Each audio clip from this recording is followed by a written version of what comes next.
जी। नमस्ते सर, मैं अजीत कुमार सिंह दिल्ली यूनिवर्सिटी से पीएचडी कर रहा हूँ। मेरा शोध विषय है 1980 के बाद से हिंदी रंगमंच का विकास स्त्री दृष्टिकोण से। कहने का मतलब ये है कि आपका 1980 के बाद से जो नाटक महिला नाटककारों ने जो नाटक लिखे हैं उसको स्त्री विमर्श के पॉइंट ऑफ व्यू से जो अक्रॉस हिंदी बेल्ट हैं, जो हिंदी बेल्ट के जो स्टेट्स हैं, अराउंड कुल मिला के 11 स्टेट्स हैं, वहाँ पे जाके उनका अध्ययन करना। और दूसरा पक्ष ये है कि उस हिंदी बेल्ट में किसी महिला लेखिका ने अगर कोई प्ले लिखा है और उसका मंचन पुरुष और महिला निर्देशक ने किया है, उसको देखना। तीसरा पक्ष ये है कि अगर किसी महिला निर्देशिका ने कोई नाटक खुद लिखा भी है और उसका मंचन पुरुष और महिला निर्देशिका ने किया, उसको भी देखना। इसके अलावा अक्रॉस हिंदी बेल्ट के जितने भी स्टेट्स हैं वहाँ पे हिंदी रंगकर्मी, थिएटर डायरेक्टर्स का हिंदी रंगमंच को बनाए और उसके समृद्धि के लिए जो उन्होंने प्रयास किया है, अथक प्रयास किया है, उसको अपने पीएचडी में संग्रहित करना और उनके अनुभवों को शेयर करना। आज हम बात कर रहे हैं पुणे के young director Abhijit Kumar Chaudhary sir से। नमस्ते सर। नमस्कार। मैं चाहूँगा सर कि आप पहले अपनी रंग यात्रा के बारे में हमें बताएं। तो मेरी जो थिएटर की शुरुआत है वो शुरू हुई थी जब मैं 4th स्टैंडर्ड में था। उससे भी पहले की बात है जी। लेकिन 4th में मैंने जो शिक्षक दिवस होते हैं उस समय में मैंने शुरुआत की डायरेक्शन से। और फिर मैं 8वीं में जब गया, 8वीं 9वीं में, उस समय मैं इप्टा में मैं ज्वाइन किया था बिहार में। अच्छा। इप्टा जब मैं कर रहा था तो आलम ये होता था कि हम लोग को मतलब छुप के करना पड़ता था परिवार से, इसलिए क्योंकि आपको उतनी आज़ादी नहीं होती नाटक करने की, क्योंकि एक एज भी होता है पढ़ाई का जो होता है, जो एक पारिवारिक जो परिस्थितियाँ होती हैं। तो दिल्ली मैं हायर स्टडी के लिए जब मैं 12th के बाद दिल्ली आया तो मेरा पर्पस ही यह था कि मुझे दिल्ली में नाटक या फिल्मों में बेसिकली जो रुझान होती है आपको काम करना होता है। जी। और उस समय में ये बिल्कुल उस समय मुझे ये नहीं मालूम था बिल्कुल भी कि नेशनल स्कूल ऑफ ड्रामा जो है उसके लिए आपको ग्रेजुएशन होना पड़ता है। बस ये है कि ड्रामा करने जाओगे तो आपको, जैसे मुझे इप्टा में ज्वाइन कर लिया था, मुझे लगा वैसे ही वहाँ पे भी मिल जाएगी। तो मैं 12th था तो मुझे फिर वो जब मैं वहाँ पे विवरण लिया तो पता चला कि नहीं, यहाँ पे आपको 3 साल रुकना पड़ेगा आपको जी, कम से कम। और फिर घर से एक प्रेशर अलग थी कि आप जब यूपी बिहार से निकलते हो तो आपके पारिवारिक जो एक दृष्टिकोण होता है वो कि आप यूपीएससी करोगे, है ना। कुछ दिनों तक मैं झूठ बोलता रहा कि मैं यूपीएससी कर रहा हूँ, करूँगा। ओके। फिर मैंने वो 3 साल नहीं वेस्ट करते हुए मैंने पहले तो मैं मारवा इंस्टीट्यूट दिल्ली में है, नोएडा में मारवा AAFT करके है जी। तो वहाँ पे मैंने डायरेक्शन का कोर्स किया 1 ईयर का, पूरा फिल्म मेकिंग का। उसके बाद मैं 2 डायरेक्टर के साथ जुड़ा, एक जो थे कि कर रहे थे, फिर परमानेंटली मैं अरविंद गौड़ सर के साथ में जुड़ गया। वहाँ पे तकरीबन मैं 3.5 साल सर के साथ में रहा मैं जी, है ना। और वो यात्रा जो थी वो तकरीबन 2001 से लेकर 4 तक थी, क्योंकि 2000 में मैं ये कर चुका था फिल्म। अच्छा। और उसके बाद IFT से AAFT। तो इसके बाद फिर वो 3.5-4 साल जो है सर के साथ में, क्योंकि जब मैं ये फिल्म करके निकला तो मुझे वो लगा कि अभी जो सीखना जो है ना, चाहे फिल्म के दृष्टिकोण से हो या जो भी है, जो मुझे डायरेक्शंस में हेल्प चाहिए थी वो मुझे मज़ा नहीं आ रहा था जी। तो मुझे कहीं ना कहीं एक ठोस जगह की तलाश थी, जो कि थिएटर। तो पहले मैंने एक थिएटर ज्वाइन किया जी जी, वहाँ पे बड़ा ही हॉबी तरीके से चल रहा था। मंडी हाउस के अंदर ही था, वो सर्कल के बीच में ही थे जी। क्योंकि उसमें मैं दिक्कत भी हो रही थी पैसों की। एक बार मैंने फिल्म कर लिया, अभी घर से वापस पैसे मंगाओगे तो नहीं एग्री कर रहे थे, तो वहाँ पे मैंने फ्री में ज्वाइन कर लिया था। वो सेटिस्फैक्शन नहीं मिला मुझे, हॉबी क्लास दिख रहा था कि कभी आ रहे हैं कभी नहीं आ रहे हैं। तो फिर गौर सर के साथ में मैं जुड़ा, बेशक कि चलो कुछ है, तो वहाँ पे हमने पार्ट टाइम करके वहाँ पे जुड़ गए हैं सर के साथ में। और फिर वो जो यात्रा थी उसमें काफ़ी अनुभव रहा। फिर 2005 जो है मैंने पुणे के लिए डिसाइड किया कि 2005 तक लगभग मैं 5 के एंड में कहे तो मैं पुणे की तरफ एक बार आया, मैं फिर गया, और उसके पहले ही भारंगम में जो है वो इनसे मुलाकात हुई थी फेस्टिवल में। किससे सर? धनश्री मैम से। अच्छा। तो भारंगम में हम लोग मिले थे, तो मैंने पूछा था पुणे का कैसा है, क्योंकि बॉम्बे नज़दीक था, तो मुझे लगा कि पुणे क्योंकि मेरे कुछ कजन वगैरह थी यहाँ पे, तो मेरे रहने खाने की व्यवस्था तो है वहाँ पे जी। तो वो व्यवस्था दिखने के बाद लगता है कि आप मूव कर सकते हो। तो घर से तो बिल्कुल ये हो गया था, क्योंकि एक तो आप किसान फैमिली है और ऊपर से कोई अर्निंग मेंबर नहीं है घर में, तो आप लगता है खुद से आप क्या कर सकते हो, तो आप बेसिक चीज़ें जो है वो पहले देखते हो कि रहने खाने की व्यवस्था देख लिया, ठीक है पुणे में रह लेंगे, वहाँ से मुंबई, क्योंकि पता नहीं लगा मुंबई वहाँ से भी 5-6 घंटे हैं, है ना, तो वो अनुभव नहीं था, तो हमने कहा कि ठीक है, मतलब ऐसा लगा था कि कि आप कहीं भी पहुँच गए दिल्ली में, जैसे दिल्ली है तो वैसे लगा था महाराष्ट्र है ना, कि दिल्ली पहुँच गए तो आप दिल्ली से शहादरा भी जा सकते हो, आप लक्ष्मी नगर भी जा सकते हैं, आप कहीं भी जा सकते हैं। तो उस तरह के मेरे माइंड में जो था, मैं दिन भर चूँकि दिल्ली में घूमा था 6 साल तक था, 99 से लेके 2005 तक लगभग, तो वो था कि वो कि करना है। और फिर मैं इनसे मुलाकात हुई भारंगम में, तो मैंने इनसे पूछा कि कैसा है वहाँ पे हिंदी रंगमंच का, क्योंकि रंगमंच में मुझे फिल्म छोड़कर ना वो उसमें ज़्यादा मज़ा आने लगा था। पहले तो मैंने रंगमंच किया, उसके पहले मैंने इप्टा किया था, नुक्कड़ किया था, फिर सर के साथ में मैंने नुक्कड़ और दोनों सिनेमा नाटक ये सब भी किया, क्योंकि मैं ज़्यादा ऑन स्टेज नहीं रहा, मैं ज़्यादा हेल्प करने में था सर के। मैक्सिमम जो होता है प्रॉप्स, सेट मेकिंग, ये लाइट्स, कभी कोई कैरेक्टर नहीं है तो प्रॉक्सी करना, स्टेज पे भी आ जाना, तो वो सारे मल्टीपल वर्क जो है, क्योंकि मेरा रुझान भी था, मैं डायरेक्शंस भी किया था फिल्म में, तो वो कहीं ना कहीं फिर वो हेल्पफुल रहा मेरे लिए, जो यहाँ पे आके फिर इन्होंने, और फिर हम यहाँ पे आके रिसर्च किए, 2005 में हम लोग आ गए, 4-5 महीने तक हमने सब जगह पे जाके पूछा हिंदी रंगमंच करना चाह रहे हैं, तो सब ने मना कर दिया कि नहीं यहाँ पे नहीं चल सकते, मुश्किल है, आप खामखा रिस्क ले रहे हो, तुम लोग बच्चे हो। उसमें में हम लोग तकरीबन, मैं तो खुद बहुत कम एज का था, ग्रेजुएट होने के बाद 21 साल का, लगभग आज से 17 साल 18 साल पहले की कहानी, 21 साल का था, 21-22 साल तो, और 18 साल से मतलब आप इस यहाँ पे हैं, मतलब इस फील्ड में? 17 साल से मैं इसमें अपना जो संस्था किया ना 2006 में। अच्छा, ये 2006 में एस्टेब्लिश है सर? जी जी।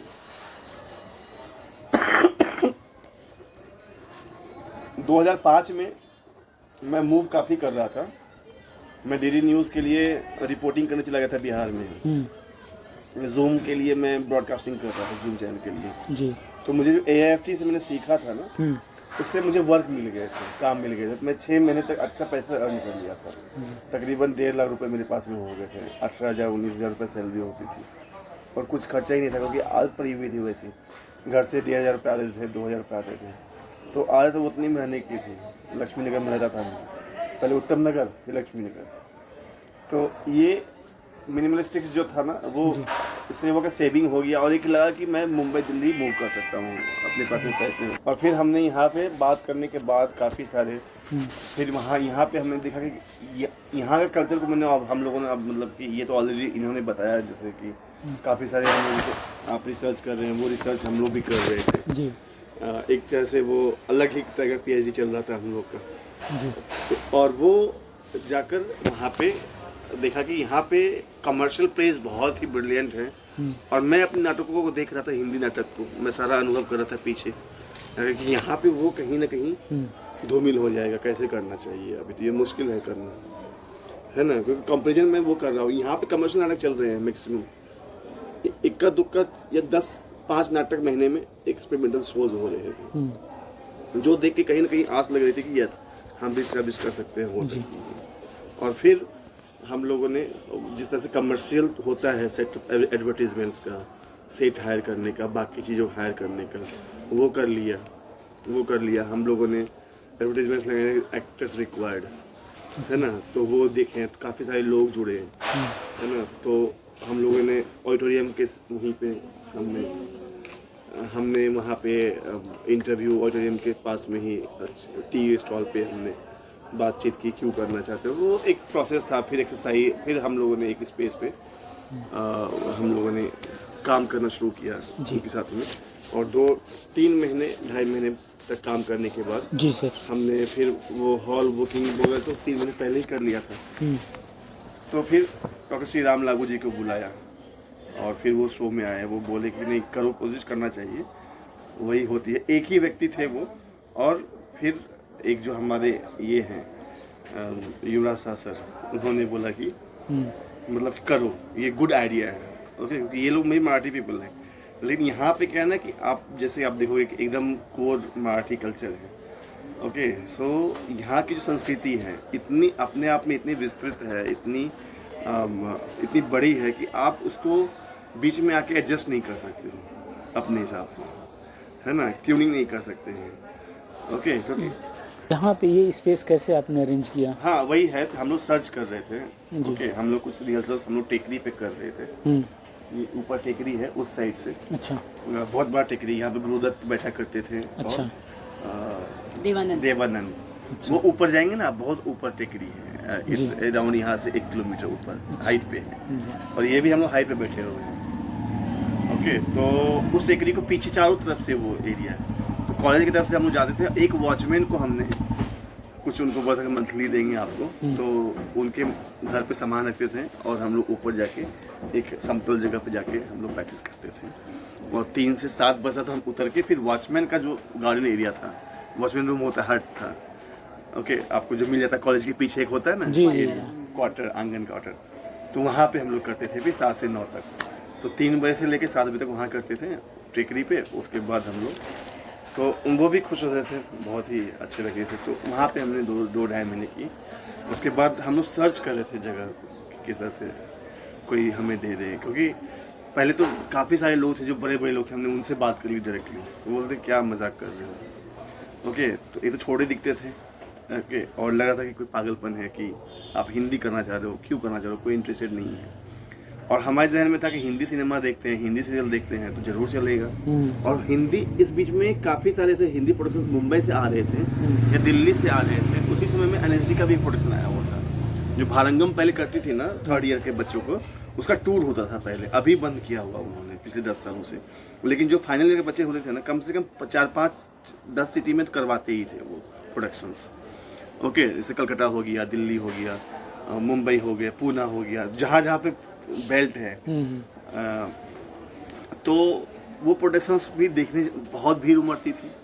मैंने कहा ये देख रहे हैं लोग तो ये भी देखना जरूरी है जी, है ना। तो फिर हम लोगों ने उनको बुलाकर, फिर वो श्री राम लागू जी को बुलाकर, फिर हम लोगों ने वो शो जी, एक एक्टर्स की कम थे, है ना, तो फिर हम लोगों ने किसी तरीके से मैनेज करके, बहुत प्रैक्टिस करके और ब्यूटीफुली, जो उस समय की जो समझ थी, क्योंकि उसके बाद हमने बहुत कुछ जो पिछले 5 सालों में हमने पहले सीखा, और जो सेट जो होती है जी, वो गहराई से हमने सेट का डायरेक्शन यहाँ के नाटकों को देख कर सीखा, है ना, कि सेट जो क्या है, लाइट का जो है, क्योंकि हम उतने लाइट्स वहाँ पे नहीं खेल पाते थे, नहीं अवेलेबल होते थे, या जो भी चीज़ें सुविधाएं उतनी नहीं होती थी। जो एनएसडी में है वो दिल्ली के बाहर के ग्रुप में नहीं है जी, है, लेकिन यहाँ पे आपको ना वो चीज़ें आपके पास में अवेलेबल है, आप हायर कर सकते हो अगर आपके पास में फंड है। और वहाँ पे क्या ना, वहाँ पे हायरिंग कॉस्टिंग बहुत ज़्यादा है। अभी हम लोग रायगढ़ नाटक करने गए थे, वहाँ पे एनएसडी में सिलेक्शंस था, तो सिलेक्ट हो गया था भारंगम में, तो हम लोग वहाँ पे करें, और फिर हम लोगों को मेंबर ऑफ पार्लियामेंट में इन्वाइट किया गया था, है ना। तो वहाँ पे हमने शो किया था, क्या नाम था, Mavalankar hall, constitution of India, constitution of India में वहाँ पे शो रखा था। तो उन लोगों ने जो हायर किया ना, 1 लाइट की कॉस्ट थी 700 रुपीज़, उस समय में यहाँ पे 150 रुपीज़ थी। ये डिफरेंस थे, आप देख लीजिए। ओके, और सेट उन्होंने क्या किया था, मंत्री थे सारे, उन्होंने एनएसजी को फ़ोन किया, एनएसजी वाले पूरा ये कि भारंगम में वो ट्रक भेज रहे हैं, सेट लेके जा रहा है वो मिनिस्टर्स लेवल का।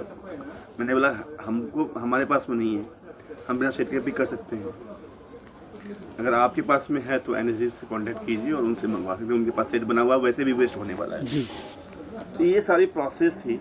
ओके, जो हम लोगों ने धीरे धीरे धीरे फिर 2008 से ट्रेनिंग फॉर्म में दिलाया, ताकि अर्निंग हो सके। पहले तो जो जमा पूंजी थी हमने किए, इन्वाइटी ज़्यादा बुलाए, लॉस में भी गए, बहुत दिनों तक लॉस में गए। 11 तक तो हम लोग पॉकेट्स लगाते रहे, यहाँ वहाँ थोड़े बहुत हम लोग वर्कशॉप ले देते हैं, वहाँ से अर्न हो गया तो इकट्ठा करके 6 महीने में 4 महीने प्रोडक्ट्स करना, जितना इकट्ठा हो जाए जी, है ना। छोटे छोटे स्पेसेस पे फिर परफॉर्मेंस करने लगे हम लोग, बड़े हॉल को छोड़ दिया और को छोड़ दिया, फिर छोटे जगह को हम लोगों ने अप्रोच किया, है ना। फिर कुछ लोगों ने बहुत पसंद किया तो वर्कशॉप रखते थे, अभी हिंदी या फिर स्कूल्स में हम इनवाइट करते थे।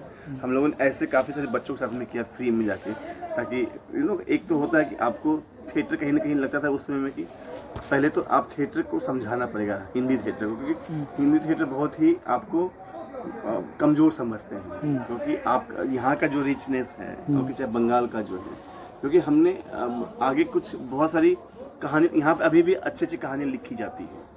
ओके, सो लिखना राइटर कम हो गया, अब वही राइटर्स चल रहे हैं अभी भी, मोहन राकेश जी हैं या फिर जो भी हैं, बहुत कम राइटर आए अभी, योगेश जी जैसे राइटर हैं या फिर अभी अली अख्तर जी हैं, काफ़ी से राइटर्स आ रहे हैं। ओके, लेकिन क्योंकि बेल्ट बड़ा है हिंदी का, है ना, उसके रेशियो के हिसाब से, अनुपात के हिसाब से आप देखेंगे तो राइटर के कम है। और यहाँ पे जो आप मराठी महाराष्ट्र है उसके हिसाब से देखेंगे तो बहुत ज़्यादा ओवरफ्लो राइटर्स है ना। वही कलकत्ता में बंगाली में थिएटर में हाल है ना, और उसकी रीच कम है।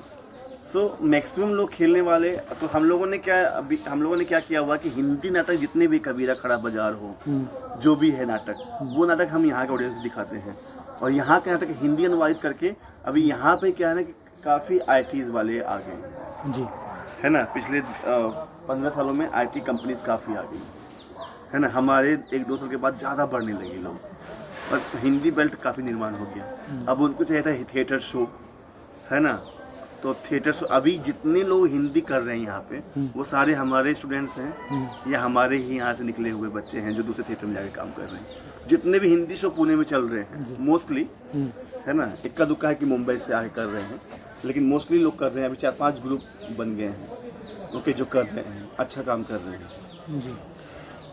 वही है कि वो लोग जॉब करते हुए करते तो हॉबीज़ में तब्दील हो जाती है, वो फुल टाइम नहीं कर पाते हैं, फिर कमिटमेंट वाली बात थोड़ी कम हो जाती है। लेकिन तो ये एक मोमेंट, एक दौर था जब हम लोग ने नाटक या हिंदी नाटक को पुणे के लिए सोचा और डिज़ाइन, क्योंकि ऑब्वियसली बात है, इनको बहुत ही एक्सपीरियंस था संगीत नाटक में, मराठी नाटक में, तो इनका जो था म्यूजिकल सेंस और बाकी जो था किस तरह से डिज़ाइन करना है और भी एडिशनल चीज़ें जो थी वो ऐड होते हुए क्रिएटिव डायरेक्शन जो है वो इनके तरफ से हमेशा रहा। म्यूज़िक है ना, अच्छा स्ट्रॉन्ग एक्टर नहीं है तो डिक्शंस बहुत अच्छी नहीं होती।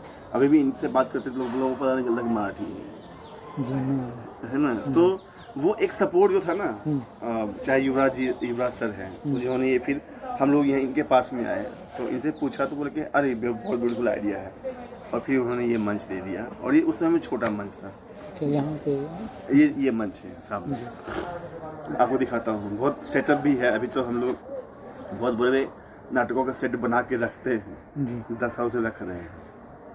पहले हम लोग पार्किंग में और बाकी जगहों पे करते थे जी सर। और यहाँ पे हमने अभी शो भी शुरू किया हुआ। इस साल बिल्डिंग बन रही है यहाँ, इसके अंदर एक ऑडिटोरियम बन रहा है हमारे लिए 200 कैपेसिटी का, और यहाँ पे हम लोग ओपन थिएटर फेस्टिवल कर रहे थे दिसंबर में।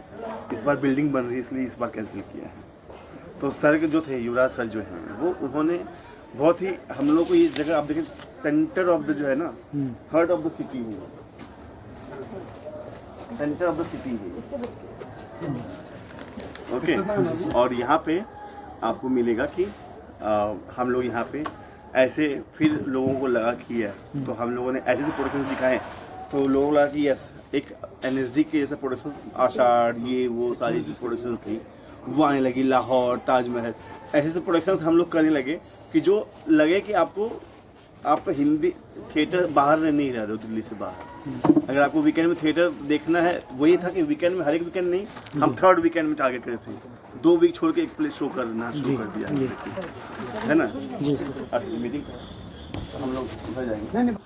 अच्छा सर, आप कह रहे थे कि आपने नादिरा जहीर बब्बर का नाटक जी जैसी आपकी मर्जी किया है, तो मैं इसके बारे में जानना चाहूँगा कि जैसे कि दया शंकर की डायरी और जी जैसी आपकी मर्जी, ये दोनों प्ले आपने किया हाँ है, जी। जी, तो सर जी जैसी आपकी मर्जी के हाँ, बारे में इसकी- पहले तो मैं जानना चाहूँगा। जी। इसका मंचन सबसे पहले कहाँ हुआ था सर? इसका पहला मंचन जो हुआ वो कला छाया में किया हमने। कला छाया, हाँ। ये कहाँ है सर? ये कला छाया यहाँ पे ही है। प्रभा मराठे जी जो नृत्यांगना है कथक की, प्रभा मराठे कथक की है ना? हाँ, उनके उनका मंच है जहाँ बिरजू महाराज भी आते थे। जी सर, कब किया था? ये हम लोगों ने 2008 में किया था पहले। अच्छा। आपको इस पे जो है ना जी। सर्च करें स्वतंत्र थिएटर गूगल पे भी, तो आपको लिंक मिलेगा कुछ न कुछ। Google- स्वतंत्र कला मंच। स्वतंत्र, हाँ, हम लोग थिएटर कला मंच रजिस्टर्ड है और स्वतंत्र थिएटर के नाम से अच्छा, ये आपको सारा मिलेगा। स्वतंत्र थिएटर। जी। अच्छा सर, इसका शैली क्या थी सर? मतलब कि ये आपका ये एब्सर्ड काइंड ऑफ था ये, क्योंकि ये लिखा ही गया है एब्सर्ड जैसा। अच्छा, ये एब्सर्ड, हाँ एब्सर्ड शैली में आपने यथार्थवादी तत्व था इसमें। था। एब्सर्ड शैली और यथार्थवादी। जी जी।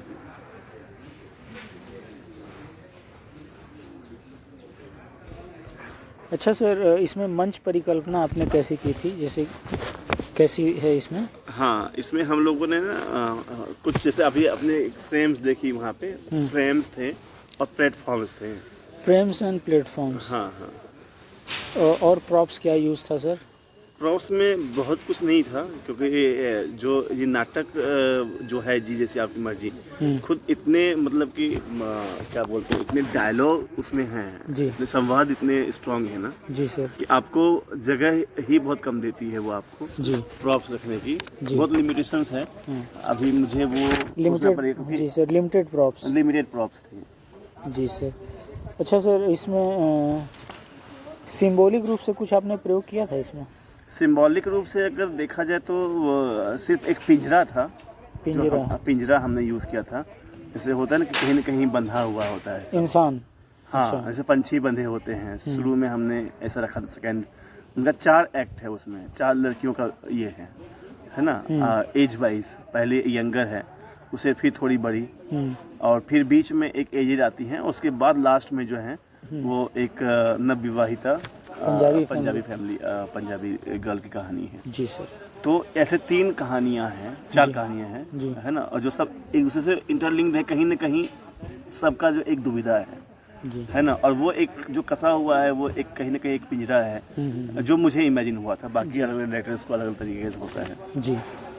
तो इस तरीके से वो हमने शुरू में वो लाया था। ऐसा नहीं कि उसको सेकेंड स्टोरी में हमने लाया था और उसको हमने आउट कर दिया था फिर। ओके, सेकेंड स्टोरी में लाया था, उसको आउट कर दिया था। अच्छा, इसके पीछे उद्देश्य क्या रहा करने के पीछे आपका? देखिए, हमने 2008 में के महिलाओं के जो इश्यूज हैं वो तो हमेशा से ही रहे हैं। चाहे आप देखें जो पौराणिक काल हो, है ना, सीता से लेकर अब तक जो आप बोले दामिनी और ये क्या बोलते हैं निर्भया से लेकर निर्भया तक, वो हर एक का तो प्रॉब्लम तो सेम ही है। जी सर। प्रॉब्लम नहीं खत्म होता है, बस ये है कि प्रारूप चेंज हो जाते हैं, है ना, संदर्भ चेंज हो जाते हैं। अभी भी हम लोगों ने महाराष्ट्र के अंदर, हमें नहीं पता है, मैं खुद बिहार से हूँ, लेकिन बाल विवाह बिहार में बहुत लिमिटेड है। मैंने सुना नहीं अपने जीवन काल में जब तक मैं बिहार में था। यहाँ पे हम लोग अभी नुक्कड़ नाटक तो एक कहने के लिए है कि वो हमें इनवाइट करते हैं नुक्कड़ नाटक के रूप में। हम वहाँ पे 1 एक्ट 1 घंटे का नाटक करते हैं। डोमेस्टिक वायलेंस, बाल विवाह, ओके, जहाँ पे महिलाओं को बहुत ज़्यादा हुआ। और हम जब कर रहे हैं वहाँ पे, पिछले 3 सालों से कर रहे हैं, कोविड में बढ़ गया क्योंकि क्या होना कि और बाल विवाह बढ़ गया क्योंकि कम रेट में शादी हो रही थी। ये डोनेशन बोल रहा हूँ मैं, दहेज कम देना पड़ रहा था। ओके, और 40 इयर्स के मेल, ओके, 13 साल की लड़की 15 साल में प्रेग्नेंट हो रही है, मर जा रही है डिलीवरी के बाद। अभी भी महाराष्ट्र जैसे आप स्टेट में आप सोच नहीं सकते, मराठवाड़ा ये सारे इलाके में हैं जो हम लोगों ने खुले। आपको मैं पूरा लिंक भेजता हूँ, मैं आप वो देखिएगा तो पूरा जो है नुक्कड़ मराठी में है, लेकिन आपको समझ में आ जाएगा। जी सर। ओके, सो ये है कि वो इश्यूज जो है ना कभी कम नहीं होने वाले। डोमेस्टिक वायलेंस बड़े लेवल पे होते हैं, वो सिर्फ पन्नों पे नहीं आते हैं, अखबारों पे नहीं आते हैं, है ना, देखने के बाद तालियां बजती है तो इसका मतलब जरूर ये होता है कि बात है ना कि हर एक घर में छुपा हुआ है। जी। अच्छा सर, इसमें मतलब नायिका तथा अन्य स्त्री पात्रों को आपने कैसे गढ़ा है? लेखिका के अनुसार या आपने कुछ नया कलेवर उसमें जोड़ा है? लेखिका के अनुसार तो जोड़ा ही है, हाँ। और मेरे जीवन में भी बहुत सारी ऐसी घटनाएं हुई हैं जो महिलाओं से मतलब कि ओत प्रोत रहा है। मेरी 2 मदर रही जी। हैं, अब हैं। ओके, कैसे हैं मेरी 2 माँ? एक मेरी बुआ है जिन्होंने मुझे अडॉप्ट कर लिया है। बुआ की शादी हुई थी और 9 महीने के बाद फूफा जी का देहांत हो गया। ओके, अभी जितने महिलाएं पात्र है ना, मैं उसी दृष्टिकोण से देख पा रहा हूँ क्योंकि मैं बचपन से उनके साथ रहा, है ना। तो कहीं ना कहीं मेरी खुद की भी ओके या फिर सामाजिक जो आप सिनेरियो है अभी का, वो कहीं ना कहीं आपको और हर एक को वो हावी होता ही है। जी। जब आप एक कोई भी जब आप इस तरह के कार्य में हो जहाँ पे कला है ना, एक पेंटर है तो वो भी समाज को देखते हुए चित्र बनाएगा, है ना। एक जो संगीत है, अगर आप कहीं न कहीं वो राग भी आएगी, है ना, तो वो चीज़ ऑटोमेटिक मेरे ख्याल से हर एक के साथ में होता है। ऐसा मैंने अनुभव किया है खुद पे कि मैं वो चीज़ों से ज़्यादा ये हुआ हूँ, प्रेरित किया है मुझे जो चीज़ें मेरे लाइफ से घटती हुई चली गई है, उन कहानियों को ज़्यादा उठाया है, चाहे इनके कहानियों को, है ना। इन्होंने भी बहुत सारी कहानियाँ लिखी हैं, धनश्री जी ने, है ना, नाटक लिखी हैं। ओके, सो अभी हम लोगों ने वो पब्लिश नहीं किया। मैंने खुद, हम लोगों ने 2012 में मशाल जलाओ दिए से मैंने और इन्होंने मिलके नाटक लिखी थी निर्भया के ऊपर, और वो दुबई कल्चरल ओलंपियाड में बुलाया गया था हमें। 40 मिनट्स कम करवा दिया गया था, छोटा करवा दिया गया था, लेकिन वो नाटक जो था उसमें हमने फिल्म इंस्टीट्यूट में किया, काफ़ी जगहों पे किया, काफ़ी लोगों ने, हमने उस कहानी को नहीं लिया, उस जैसे कहानी मतलब उसी प्रारूप में जो हमने इर्द गिर्द में देखा था, है ना, वो जोड़कर निर्भया के साथ में जोड़ा था उसी समय में। जी सर। अच्छा, मैं बोल रहा था सर कि जो स्त्री पात्र है और पुरुष पात्र दोनों को आपने लेखिका के अनुसार तथा खुद भी दोनों का गढ़ा है। जो इसमें पुरुष पात्र हैं जी और महिला पात्र हैं, दोनों को मतलब अपने अनुसार भी लिया है और लेखिका के अनुसार भी कुछ नया जोड़ा है। किस जैसा लेखिका ने किया, लेखिका ने जैसा किया कहा है, वो तो कोशिश रहती है कि पहले हम अगर उठा रहे हैं नाटक, ये कहानी में संभव होता है आप बहुत कुछ अपना जोड़ दें, लेकिन नाटक में ये संभव जो है वो उनके मर्जी के बिना आप नहीं कर सकते। ये फ्रीडम आप जैसे देखेंगे कि एक अजय शुक्ला जी है, ताजमहल का टेंडर लिखा है ना, वो बड़ा ही फ्रीडम देते हैं, कैसे भी कर लेना जाओ, है ना। ऐसे जो है लेखक नहीं देते। तो इसमें भी आपने उन्हीं के अनुसार किया? उनके अनुसार किया है, जो होता है डायरेक्टर्स लिबर्टी 10% 15% वही ऐड किया है हमने। अच्छा, ओके, डायरेक्टर्स लिबर्टी वाला। जी जी।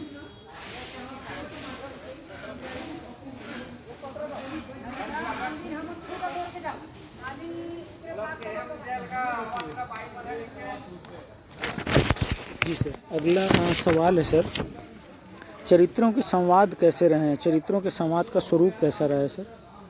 मतलब यथार्थवादी, समय के अनुसार, या जैसा यथार्थवादी रहा है इस नाटक में, तो यथार्थवादी ही है, यथार्थवादी संवाद। बिल्कुल बिल्कुल। और इसमें देखेंगे ना तो हर एक कल्चर की औरतें हैं। हाँ जी सर, है ना। एक जो है 4 कल्चर की चार कल्चर की औरतें हैं। एक मुस्लिम बैकग्राउंड की है, पंजाबी बैकग्राउंड की है, एक दुकान पे हेल्प करने वाली जो है मेट्रो की है, एक जो है सेमी टाउन की कहानी है कि लोको मैन मेरे पापा ड्राइवर है और ये है ट्रेन में। तो वो जो है ना, जो हम क्वार्टर्स में रहते हैं, है ना जी। मतलब जैसा संवाद लेखिका ने किया ऑलमोस्ट आपने वही किया है। संवाद चेंज नहीं किया क्योंकि नाटक तो हमने उठाया था। जी सर, संवाद चेंज नहीं है, संवाद में लेखिका के अनुसार ही। जी जी।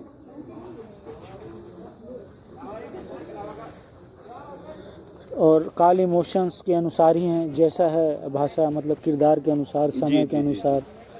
और मुझे नहीं लगता कि नाटक में आप जो लिखे लिखाए हैं, अभी आप देखेंगे ना तो बहुत सारे लोग गिरीश कर्नाड जी की नाटक है जी, है बता नहीं है बता नहीं, नागमंडल नहीं ये नाटक क्यों मैं भूल रहा हूँ। अच्छा सर, इस नाटक में क्या आपने संगीत का प्रयोग किया है? जी किया है। क्या नेपथ्य से किया है? नेपथ्य से नेपथ्य से। हाँ लाइव या रिकॉर्डेड? नहीं रिकॉर्डेड किया था। रिकॉर्डेड। अच्छा, लाइट का प्रयोग कैसा किया? संदर्भ के अनुसार, भाव के अनुसार, चरित्र उभारने के लिए, घटना के अनुसार? हाँ, कई जगह तो हमने चरित्र उभारने के लिए किया है जी। मूड को क्रिएट करने के लिए किया है कि डार्क मूड है हाँ। तो जैसे बैक लाइट है या फिर कि प्रोफाइल लाइट्स है, उन सब का इस्तेमाल किया है। कौन कौन सी लाइट्स है? प्रोफाइल? हाँ, स्पॉट है, पार प्रोफाइल, है, प्रोफाइल, पार और स्पॉट। प्रोफाइल उसमें ज़्यादा आपका पार और स्पॉट लाइट है, par light and spotlight. Par light and हाँ, स्पॉट। उसमें में हम लोग हायर नहीं कर पाते, बहुत कॉस्टली हो रहा था, तो ये वाला नहीं किया? नहीं कर पाए थे जी, पार लाइट और स्पॉट लाइट का यूज़। अच्छा सर, आपका इस प्ले के बारे में आपका क्या विचार है? आप इसको वर्तमान के संदर्भ में कैसे देखते हैं? वर्तमान में देखिए बहुत ही वास्तविक नाटक है एक्चुअली। अगर देखा जाए तो ये सच्चाई भी है जो हम कहीं ना कहीं गोपनीय रखते हैं, बोल नहीं पाते हैं जी, है ना। तो उस तरीके से अगर हम देखें उसको तो ऐसा है कि नाटक कहीं ना कहीं आपको एग्रेसिव करता है कि आप बोलें जी, है ना, आपको एक उत्तेजक रूप से दर्शक को बना देता है कि आप बोले। जी, और इसी तरीके से जी, हमने एक प्लेबैक थिएटर नाम करके जो है एक फॉर्म है थिएटर की, आप नहीं जानते होंगे। Playback theatre? जी, प्लेबैक अच्छा। है ना, तो वो आप नहीं जानते होंगे। हमने महिलाओं के टॉपिक को लेकर वो किया हुआ था। थिएटर का फॉर्म है सर? हाँ, थिएटर का फॉर्म है। इसमें क्या होता है ना, ये जो है फिलिस्तीन, ईरान, जो भी वॉर एरिया है ना, जहाँ पे माँ बाप नहीं बचते हैं या कुछ ऐसी घटनाएं होती हैं, वहाँ पे ज़्यादा चलता है ये। माँ बाप नहीं बचते हैं? आतंकवादी अटैक में मर गए हैं, एक ही बच्चा बच गया या फिर एक फादर बच गया, पूरा परिवार में कोई एक बच गया, दो बच गया, 8 के लोग मर गए, जहाँ अटैक्स होते रहते हैं है ना। तो ऐसे जगहों पे ये फॉर्म बहुत किया जाता है उनके माइंड को रिलैक्स करने के लिए। ये प्लेबैक थिएटर है क्या? मतलब इसमें हाँ, किस तरीके का मंचन ये जो होता है ना, क्या होता है कि यहाँ पे ऑडियंस को इनवाइट करते हैं और यहाँ पर आपको एक जो होता है कंडक्टर होता है, 5 आर्टिस्ट होते हैं और 1 से 2-3 म्यूजिशियंस होते हैं लाइव। ओके, और ऑडियंस में से आपको बोला इनवाइट किया जाता है कि आप अपनी ऐसी कहानी बताइए, ऐसी घटना बताइए जो आपके माइंड में है लेकिन आपने कभी बोला नहीं है, उसको जिक्र नहीं किया। सपोज कि कोई ऐसी घटना लड़की के साथ में होती है जो चाचा ने, ताऊ ने कर दिया होता है लेकिन आप बोल नहीं पाते हो। ये समझ बात को, आपको आस पड़ोस में ऐसी घटनाएं होती है ना, कुछ ना 5%, 10%, 1% कहीं ना कहीं तो होती ही है जी। हमारे घर में नहीं हो, पड़ोसी घर में, हमारे घर में हो, पड़ोसी घर में नहीं हो, इस तरह की संभावनाएं होती हैं है ना। तो उस तरह की घटनाओं को हमने, या फिर और भी कोई घटनाएं ऐसी जो आपको कि डराती है, आप नहीं बोल पाते हो जी, तो यहाँ पे वो लिबर्टी मिल जाता है जी दर्शक को, और दर्शक अपनी कहानी आगे कंडक्टर को बताते हैं। कंडक्टर का यहाँ क्या? कंडक्टर जो होता है ना, वो पूछता है, क्वेश्चन पूछता है। अच्छा, क्वेश्चन कि आपके साथ में, अच्छा बताइए आपका प्रॉब्लम क्या था, आप ऐसी कहानी क्या बताने जा रहे हैं। तो वो बोलते हैं कि मेरे साथ बचपन में ऐसा हुआ था जी, मेरे बाबूजी बहुत मारते थे मुझे, है ना। क्यों मारते थे मुझे? मैं अच्छे पढ़ाई में नहीं था, वॉट एवर, एक इंसिडेंट रह जाता है और नफरत पैदा हो गया था दिमाग में बाबूजी के प्रति जी, है ना। तो कोई भी घटना हो सकती है। तो कंडक्टर जो है पूछता है और फिर बोलता है ये 5 एक्टर हैं, आप चूज़ कीजिए, आपको बाबूजी जैसा कौन दिख रहा है। तो बाबूजी जैसा ये बंदा दिख रहा है, आप कौन सा किरदार करेंगे, आपकी माँ का किरदार कौन करेगा। तो वो चूज़ करके दर्शक जाते हैं। ओके, और 3 मिनट तक म्यूज़िक बजता है, धम धम धम, जो भी है एक बीट तैयार होता है, और उस बीच में वो डिस्कस करते हैं एक्टर्स, गोल गोल घूम के, और एक साइड में दुपट्टा और कुछ ये रखे रहते हैं, कलरफुल दुपट्टा, जो कि इमोशंस को क्रिएट करेगा। बाद में अगर मुझे कि खूनी करना है तो रेड लिया, ब्लैक लिया, डार्क कुछ चीज़ें हैं, पानी है तो ब्लू लिया, कुछ भी आपका जो भी इमोशंस है, हैप्पीनेस है तो ब्लू लिया।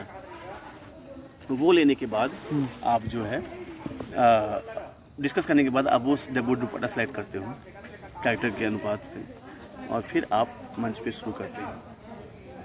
और फिर ऐसा एक्सपीरियंस हुआ, हमने यहाँ पे 3 बार किया। बांग्लादेश से आए हुए थे मोहम्मद मुस्तफ़ा कमाल यात्रा करके, जी जी जी ओके, आपको दिखेंगे वो फेसबुक पे। जी। उन्होंने वर्कशॉप दिया था हमें और ये फॉर्म सिखाया था हम लोगों को। और फिर उससे जो है दर्शक जो है वो खुद अपना जो है वो लास्ट में एक ऐसा हम लोग सॉल्यूशंस नहीं देते हैं उसमें, जैसी कहानी है उसमें फिर आपको देखने के बाद लगता है कि भाई आप रोए, या फिर वो एक जो है ना एक्टर्स का ऑटोमेटिक चीज़ें जो होती है ना वो रह जाती है वहाँ पे। तो सर क्या इसमें स्क्रिप्ट नहीं लिखा जाता, तुरंत लोग बुलाए जाते कुछ हैं भी तुरंत? अच्छा। हाँ, एक्टर्स जो है ना, टीम जो है ना वो तैयार होते रहती है, वो रिहर्सल करते रहती है। जैसे कि अभी दर्शक नहीं है तो मैं कोई टॉपिक दिया, अभी वो तैयारी करवाता हूँ, उस तरीके का तैयार करते हैं हम लोग, सेशंस ले लेके फिर वो सीनियर एक्टर ही करते हैं, जो 3 साल 4 साल से ज़्यादा एक्टर्स तैयार हुए। ये क्योंकि आप किसी ना साइकोलॉजिकली आप कहीं ना कहीं पहुँचने वाले हो, है ना, तो वो चीज़ है कि आपको ध्यान रखना पड़ता है। जी सर। अच्छा सर, तो इसमें जो है ना हमने महिलाओं के इश्यूज काफ़ी था। एक बार एक ऑटो वाले ने बहुत परेशान किया था, ये कहानी है एक लड़की ने, है ना, तो काफ़ी सारी ऐसी कहानियाँ आई जो कि हमें कहीं ना कहीं जी जैसे आपसे मर्जी से मिलता जुलता दिखा इस एज में, है ना। तो आप नहीं कह सकते जैसे कि आप सुल्ताना है इसमें जी जैसी आपकी मर्जी में, थर्ड जो मुस्लिम महिला है सुल्ताना करके कैरेक्टर है ना, चाहे बबली है, हर रिच फैमिली के अंदर में 10 में से एक की कहानी हो सकती है। जी, मतलब ये उन इलाकों में होता है जहाँ पे कि या तो आपदा घटित हो या आतंकवादी घटनाएं घटी हों, या फिर कि कहीं भी किया जा सकता है ये? कहीं भी किया जाता है फॉर द थेरेपी। अच्छा। आपको रिलैक्स, अभी क्या होता है ना, वो आके खुद रोए, है ना, और वो आके गले लगे, थैंक्स बोला, तो एक जो माइंड में था आपको 20 साल से आपने बोला नहीं था, ओके। आपने व्यक्त किया, है ना, तो आज जो है ना, आज आप मतलब उन सब चीज़ों से ना निकल गए, है ना। जो दबा हुआ था ना, इसका काम है प्लेबैक थिएटर का कि दबे हुए एक चीज़ को बाहर निकाल देना, ओके। है ना। रो लिया आपने खुल के, 50 दर्शक बैठे हुए हैं, 10 आर्टिस्ट बैठे हुए हैं, आपने के हुजुम के सामने रो लिया, है ना, तो आपके जो मनोस्थिति थी ना वो कहीं कहीं हल्का लिबरेट हो जाते हो आप। मतलब वो यथार्थ आप जान रहे हैं और आपके साथी कलाकार जान रहे हैं, दर्शक को ये पता है कि बस ये प्ले है, यथार्थ इसका नहीं है। दर्शक तो सामने रहते हैं ना, जी। वो सुनते रहते हैं सारा कुछ। जी। दर्शक जितने पार्टिसिपेट करते हैं ना उसमें से वो उठ के आते हैं, हम पहले उनको इंट्रोड्यूस करते हैं, ओके। हम बोलते हैं कि ऐसी ऐसी चीज़ें हैं, आप अपनी कोई भी ऐसी घटना हमें बता सकते हैं, हम आपको अभी इस तरीके से कराएंगे, ये कंडक्टर है, ये आपसे क्वेश्चन पूछेंगे, ये 5 किरदार है। तो किसी को लगता है बहुत बार तो सब एक दूसरे को देखते हैं और फिर उठ के हिम्मत करके वो आ जाते हैं। जी।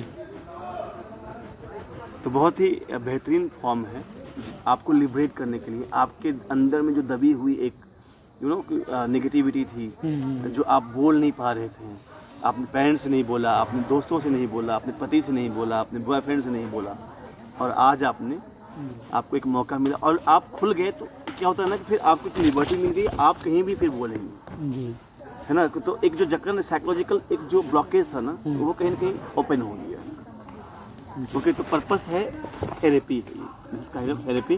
तो उन इलाकों में जो है, वॉर एरिया में जो है, इससे क्या होता है ना कि भाई अभी क्या हुआ ना कि अट्रैक्ट हुआ जी, आपने देखा कि मेरे सामने मेरे माँ का रेप कर रहा है और फिर मार के चला गया जी, टेररिस्ट, आप बोल नहीं पाए। वहाँ पे फ्रिक्वेंटली होती है, आप प्लेबैक थिएटर डालिएगा विकिपीडिया पे, आपको पूरी हिस्ट्री मिलेगी जी। अच्छा सर, इस नाटक का स्त्री सशक्तिकरण से कोई आप संबंध देखते हैं जो आपने किया है मंचन? मतलब स्त्री का सशक्तिकरण उसमें कुछ दिखता है कि बस उनकी प्रॉब्लम ज़्यादा दिखती है? अच्छा। ओके, सशक्तिकरण ये है कि दर्शक सशक्त हो जाते हैं कि अरे यार अभी भी ऐसा हो रहा है क्या, ओके, है ना। तो कहीं ना कहीं नाटक नहीं होता है, इसमें दर्शक दर्शक को होना पड़ेगा जी, है ना। जी सर जी। अच्छा सर, ये जो 9th क्वेश्चन है कि पुरुषों के साथ साथ महिला निर्देशकों की भूमिका को रंगमंच के विकास में आप किस प्रकार देखते हैं?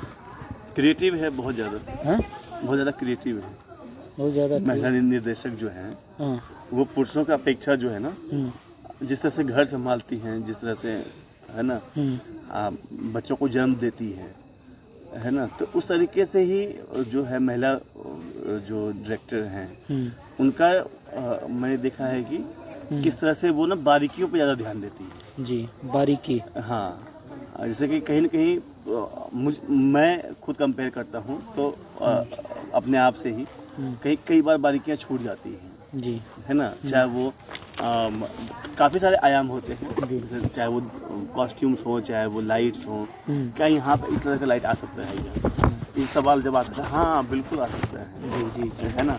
या फिर एक शब्द चेंज हो सकती है, क्या ये डायलॉग चेंज हो जाए तो बहुत कुछ बोल सकता है जी, तो वो जो एक इनपुट होता है ना, आप जो देखेंगे तो वो शायद महिला होने के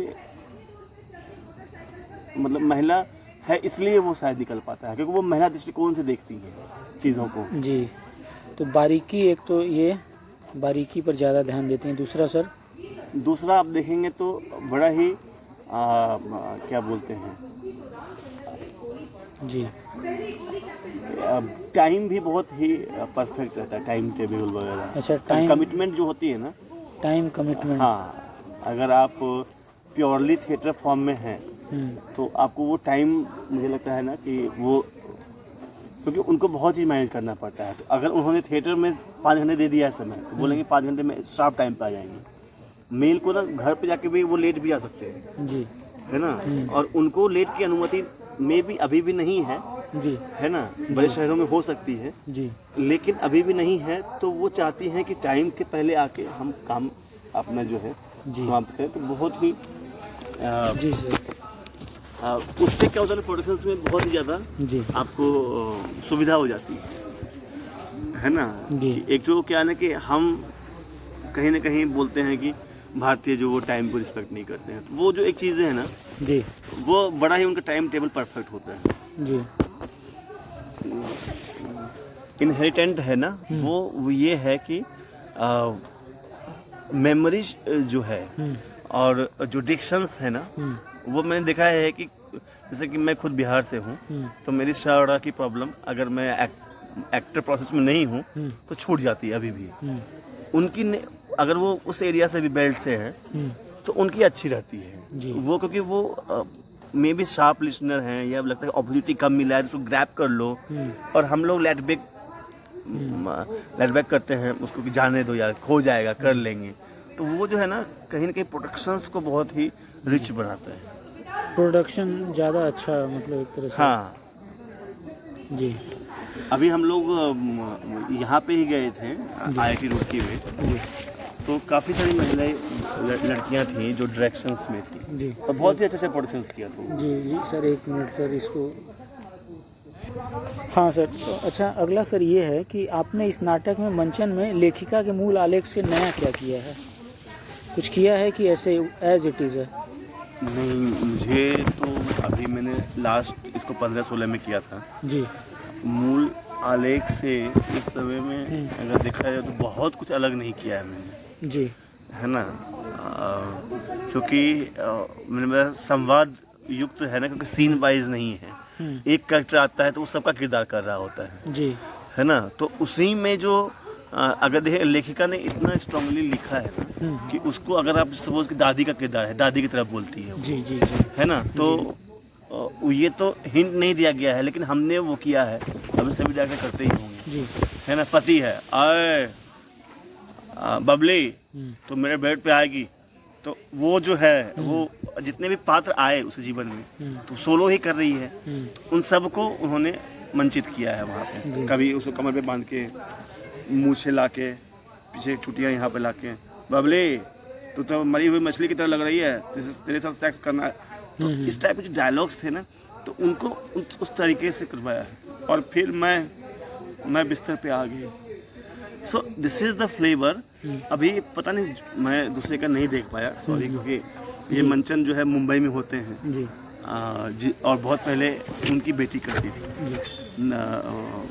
नादिरा जी की बेटी जूही बबली, बबली का किरदार जी, है ना। अभी तो ये सारी चीज़ें हैं कि ये तो मैं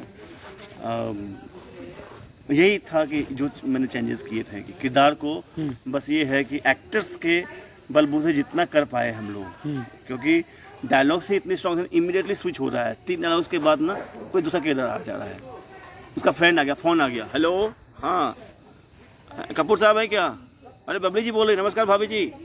तो ये जो किरदार है ना, हर एक कैरेक्टर को 10 किरदार करने पड़ रहे थे, है ना। तो इनको प्योरीफाई करते करते मुझसे कहीं ना कहीं और भी संदर्भ छूटा हो, लेकिन मैंने इसके 2 ही शो कर पाए, क्योंकि काफ़ी बार ऐसा लगा पुणे से शहर में अभी जैसे कि हम लोग बात कर रहे हैं तो बोलते हैं ऐसे इश्यूज़ हैं कहाँ अभी, काफ़ी प्रेस में भी ऐसे सवाल आए हैं मेरे से, ऐसे इश्यूज़ हैं क्या, जबकि मैं खुद देख रहा हूँ मराठवाड़ा में जाके डोमेस्टिक वायलेंस हो रही है, बाल विवाह हो रही है, फिर भी आप ये क्वेश्चंस पूछ रहे हैं रिपोर्टर होके।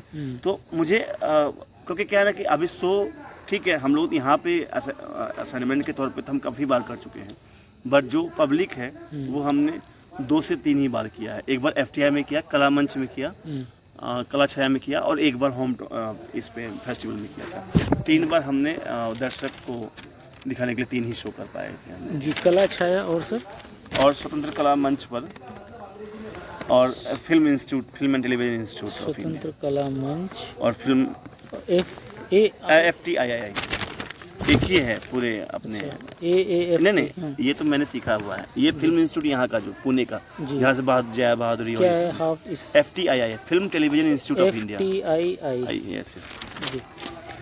अच्छा सर, ये बताइए इस क्षेत्र में रंगमंच की स्थिति कैसी है, आप कैसी देखते हैं पुणे में? पुणे में रंगमंच, देखिए पुणे में रंगमंच तो बहुत स्ट्रांग है ना, बहुत सशक्त है। हम लोग ने जो देखा है कि एक तो कमर्शियल रंगमंच है यहाँ पे, है ना, जो कंपल्सरली आपके एक नाटक के 500 शो हो रहे हैं। ये आप मराठी थिएटर की बात कर रहे हैं जी, हिंदी? अच्छा, है ना, 500 शो चल रहे हैं, एक नाटक के 500 नंबर ऑफ शो चल रहा है, हाउसफुल चलता है ऑलमोस्ट। आप रात में अभी भी उठ के जाके देखिए, कोई शो लगा हुआ होगा और आप देखिए जाके ऑडियंस कितनी मिलती है। हेलो। अच्छा सर, हिंदी थिएटर की क्या स्थिति है?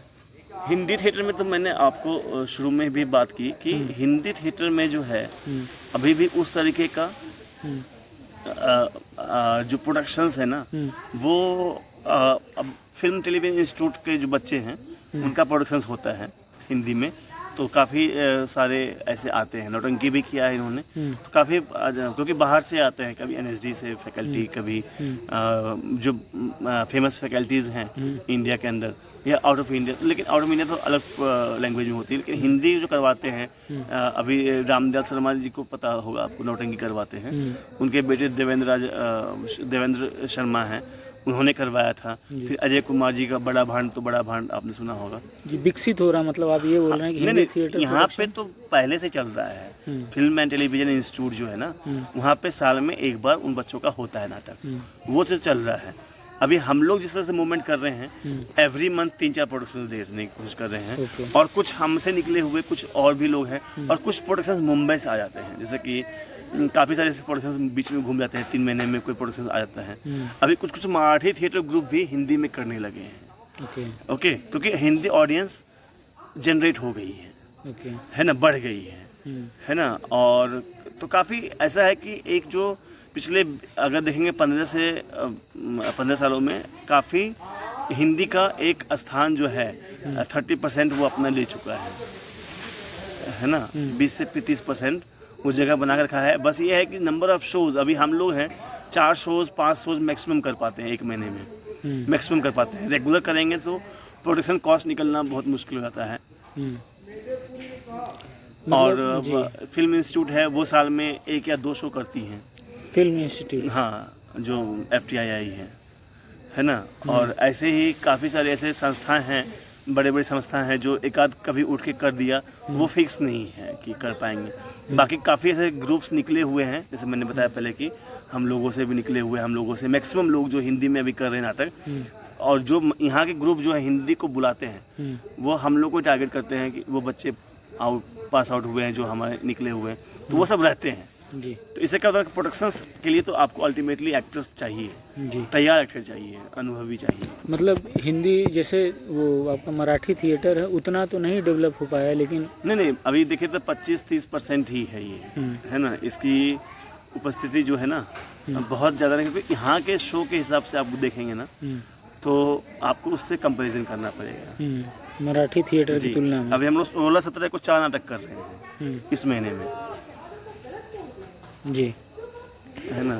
अच्छा सर, इस राज्य में हिंदी रंगमंच के बारे में तो कोई टिप्पणी नहीं, आप इस देना राज्य में तो देखिए क्या, मुंबई में बहुत होते हैं, हम्म, ये मैं पुणे की बात कर रहा था अभी तक। जी राज्य में तो पुणे, मुंबई में तो हिंदी बहुत होती है, बहुत हो रही है, जी धड़ल्ले से चल रही है। अभी NCPA है, पृथ्वी थिएटर है, काफ़ी सारे ऐसे, और भी अभी अंबानी का एक बना हुआ है नया, है ना। तो वहाँ भी मुगल आजम भी हिंदी में प्रोडक्शन बनी। अंबानी का क्या, कौन सा थिएटर सर? हाँ, मैं बोलता हूँ नीता अंबानी, NM कुछ तो नाम है उसका, जी, नीता एक तो अंबानी। NCPA है, एक पृथ्वी थिएटर, दो। हाँ, और एक नीता अंबानी करके आपको मिल जाएगा, नीता अंबानी के ही नाम से, N कुछ तो नाम है। जी जी जी। अच्छा सर, पुरुष निर्देशक का इस क्षेत्र के रंगमंच के विकास की भूमिका आप कैसे देखते हैं? हिंदी रंगमंच के विकास में पुरुष निर्देशक की किस तरह पुरुष की ही तो रहे हैं मैक्सिमम। जी अगर आप देखेंगे तो पुरुष प्रधान ही रहा ना हिंदी रंगमंच, तो जी है ना। आप इक्का दुक्का जो है महिला निर्देशक का देखेंगे, जी पुरुष तो डोमिनेंसी ही रही है पुरुष की। पुरुष जिस तरह से पुरुष प्रधान देश है, उसी तरह से पुरुष प्रधान हिंदी रंगमंच भी रहा है। मतलब चाहे बॉम्बे में बोले चाहे यहाँ पे महिला निर्देशक बॉम्बे में देखिए क्या है कि नादिरा जी रही, है ना, उषा गांगुली जी बंगाल में रही, है ना। तो 1, 2, 4 छोड़कर आप देखिए NSD के अंदर ही रह गई अपनी वो जो थी मैम। जी तो काफ़ी सारे लोग निकले, ऐसे तो बहुत सारे महिला निकले NSD से पास आउट होके, लेकिन इस तरीके से बहुत दिनों तक वो सिर्फ रंगमंच नहीं करते रह गए, जी, फिल्मों में चले गए, निकले तो बहुत सारे, है ना। मतलब महिला निर्देशिकाएं कम है आप बोल रहे हैं? जी, अभी जैसे कि ये है आपको ले डुबे जी हैं, जी ले डुबे हैं, उषा गांगुली जी थी, अभी नादिरा जी कर रही हैं। तो बॉम्बे में 3-4 ही हैं, 5 इससे ज़्यादा तो मेरे ज़्यादा नहीं है, मतलब 4-5 होंगी वहाँ पे। जी, जी। और यहाँ पे सर? यहाँ पे तो देखिए, यहाँ पे 1-2 इंग्लिश थिएटर में है, मारू भरूचा करके हैं, और एक हीना करके हैं, एक धनश्री, ये जो है धनश्री मैम। यहाँ पे हिंदी की कितनी है? एक मैम हिंदी के है? भाई धनश्री मैम ही है। एक है हाँ पूरे पुणे में? हाँ। जी, ओके।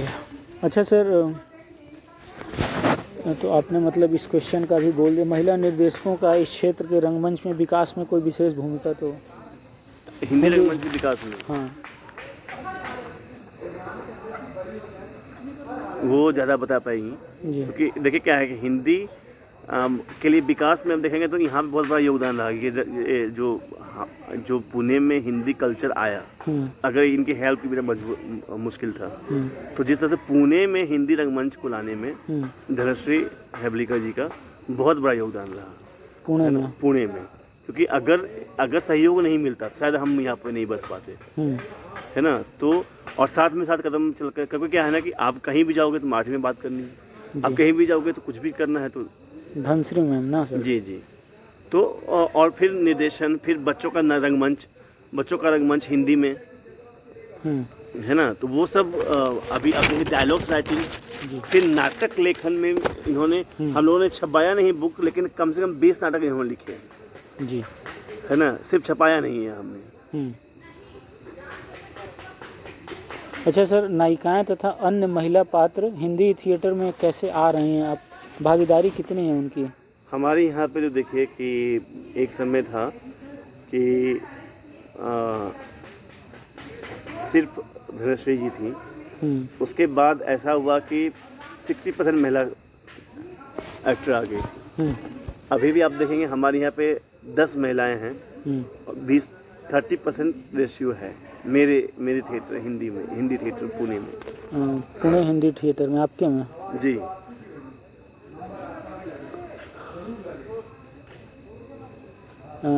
आपका ये स्वतंत्र कला रंगमंच में ना सर? जी जी।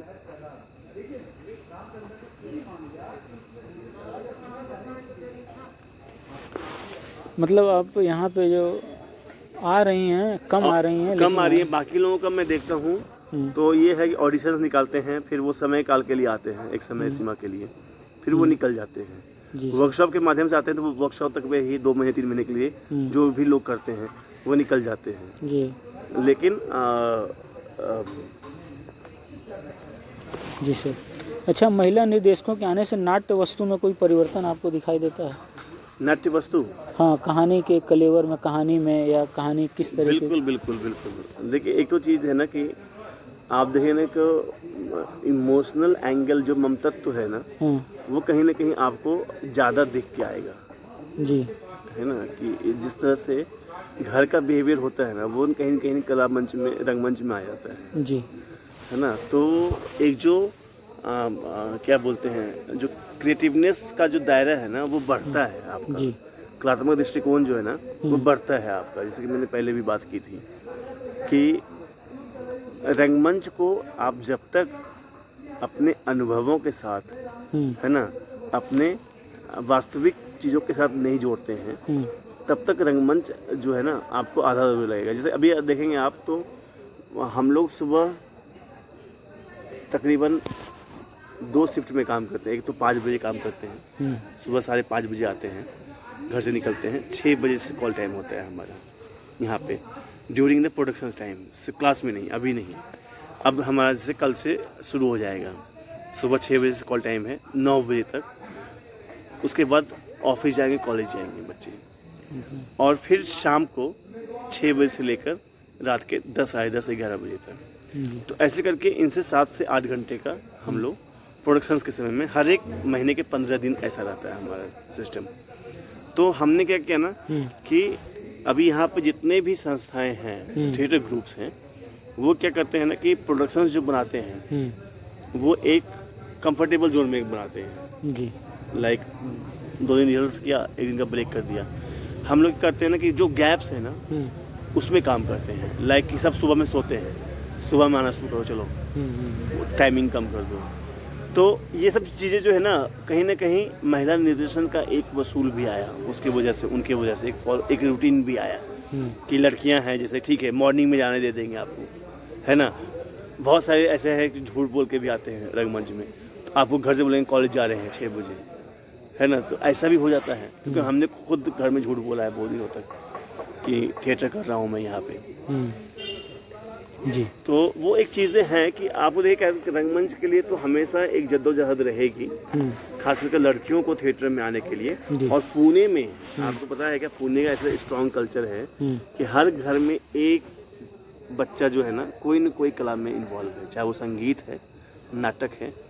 इसलिए ऐसे जो पारिवारिक इनका खुद जो इनके ग्रैंड टू ग्रैंड ये रहे हैं, फादर रहे हैं, वो कर्नाटका के बहुत बड़े क्या बोलते हैं, राष्ट्रगीत के लेखक रहे हैं। अभी भी वो गीत गाई जाती है कर्नाटका के स्कूल्स में। जी सर। तो वो है कि आपको लड़कियों का अगर अनुपात थिएटर में बढ़ेगा ना, थिएटर की क्वालिटी बहुत अच्छी बढ़ेगी, है ना। और सिस्टमैटिक भी बहुत होंगे लोग। जी।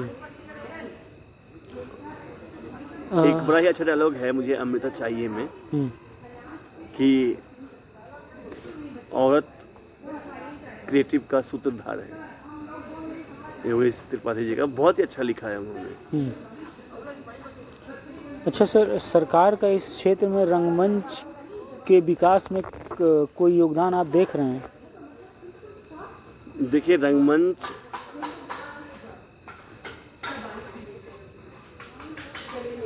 सरकार के लिए सिर्फ जो है ना, बड़ी बड़ी संस्थाएं हैं, जो कि अब वो संस्थाएं पर निर्भर करता है कि वो किस तरह से, जैसे कि अब राष्ट्रीय नाट्य विद्यालय है ना, अभी उन संस्थाओं के बारे में सरकार जानती है, सरकार बाकी संस्थाओं के बारे में नहीं जानते। बेशक हम लोग ITR भरते हैं, लेकिन उनको पता नहीं है कि ये काम क्या करते हैं, है ना। लेकिन जितने भी थिएटर ग्रुप्स हैं, अगर उन सबको मैनेज कर दिया जाए ना, तो कुछ भी नहीं बचेगा यहाँ पे। केवल राष्ट्रीय नाट्य विद्यालय से आपको थिएटर जो है परिपूर्ण नहीं हो सकता है। और जो ये जितने भी हमारी संस्थाएं हैं या हमसे भी छोटी संस्थाएं हैं, इनके वजह से नुक्कड़ नुक्कड़ पे रंगमंच हो रहा है जी। अदरवाइज़ क्या होगा ना कि आप अब जो बोले सरकार से ना, सरकार को सिर्फ यही पता है कि राष्ट्रीय नाट्य विद्यालय है या फिर और भी ऐसी संस्थाएं हैं, है ना। सरकार को पता है कि भाई यूनिवर्सिटी चलाती है, ललित कला है, या फिर ऐसे संगीत नाट्य विद्यालय है, संगीत अकादमी है। तो ये सब केवल जो है ना, ये तो है कोर्सेज कंपल्सरी, आपको जो डिग्री कोर्सेज है। तो सर सरकार अभी रंगमंच के विकास में कोई योगदान नहीं दे रही है कोई? देखिए, योगदान का मतलब यही है कि अभी आपको भी पता होगा किस तरह से योगदान दे रही है, ये तो आप के लिए भी। क्या फंड उंड कुछ प्रोवाइड कराती है आप हम लोग को? तो बिल्कुल भी फंड नहीं लेते हैं। अभी हमने भारंगम में किया तो वहाँ पे फंड मिला हमें 1.5 लाख रुपए का। नाटक सेलेक्ट हुआ तो, नहीं सेलेक्ट होता है तो नहीं मिलता है।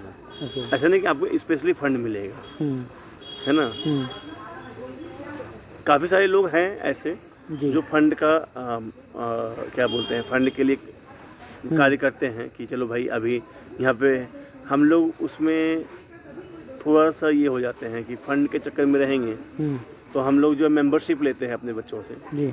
हम लोग उसी में काम करते हैं। ओके, मतलब आप लोग कोई फंड उन गवर्नमेंट का फंड या रिपेटरी फंड ये सब कुछ नहीं नहीं, मिलता? कुछ भी नहीं, कुछ भी नहीं। हम बताए ना, हम अब से महाराष्ट्र राज्य हैं। तो विशेष योगदान नहीं है मतलब गवर्नमेंट का? नहीं, हम लोग जो है सिर्फ जो है यहाँ की गवर्नमेंट जो है, यहाँ के गवर्नमेंट में जो कंपटीशन होता है वो जीतते हैं तो वो राशि जरूर मिलती है। कंपटीशन जीतने में बस? हाँ हाँ, कंपटीशन हो गया या फेस्टिवल हो गया, है ना, इस तरह की चीज़ों में हाँ वो जो राशि है, वो जो आवंटित राशि है वो मिलती है। अच्छा।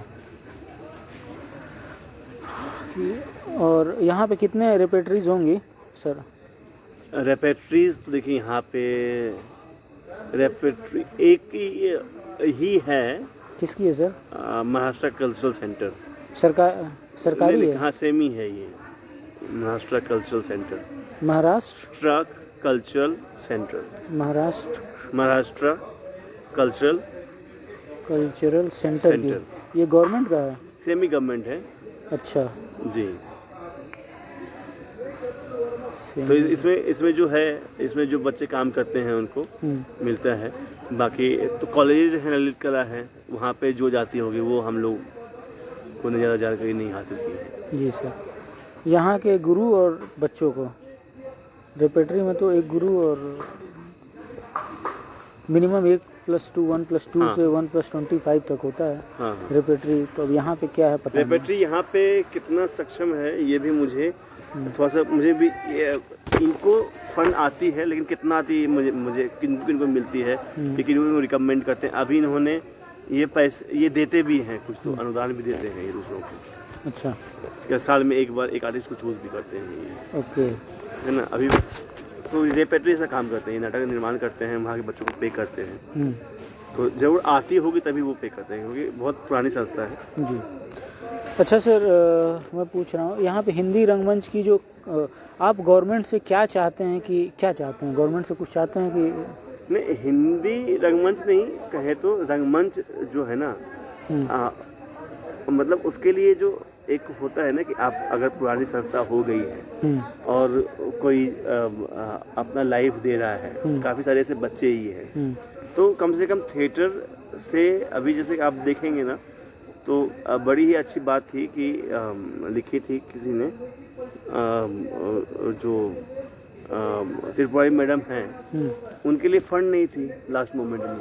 अब इतने बड़े थिएटर रंगकर्मी, है ना, वो किल्लत में जी रही थी। 200 करोड़ रुपए का फंड आता है संस्था को, है ना। तो ऐसे प्रावधान नहीं है खुद उनके लिए, तो हमारे लिए क्या सोचना होगा उनको, वैसे लोगों के लिए कि अगर बीमार पड़ जाए, अगर कैंसर है और 2 लाख रुपए का रोज़ ब्लड चेंज हो रहा है, तो आप मरता तो नहीं देख सकते ना उनको, तो यू हैव टू पे ना, कुछ तो मेडिकल होना चाहिए थी। तो ये सारी चीज़ें हैं कि जब आप उनको नहीं दे पा रहे हैं तो आप बेसिक आर्टिस्ट तो बहुत हैं, आर्टिस्टों को आप पे नहीं कर सकते हैं, कम से कम तो कुछ एक ऐसा प्लान देखे क्या कि वो तो हम लोग को भी, क्योंकि हम लोगों ने कभी इस बारे में सोचा ही नहीं, क्योंकि हम लोगों ने तो छोड़ दिया है कि कुछ कर नहीं सकती है गवर्नमेंट। और कुछ फंड भी चाहते हैं आप कलाकारों आर्टिस्टों को?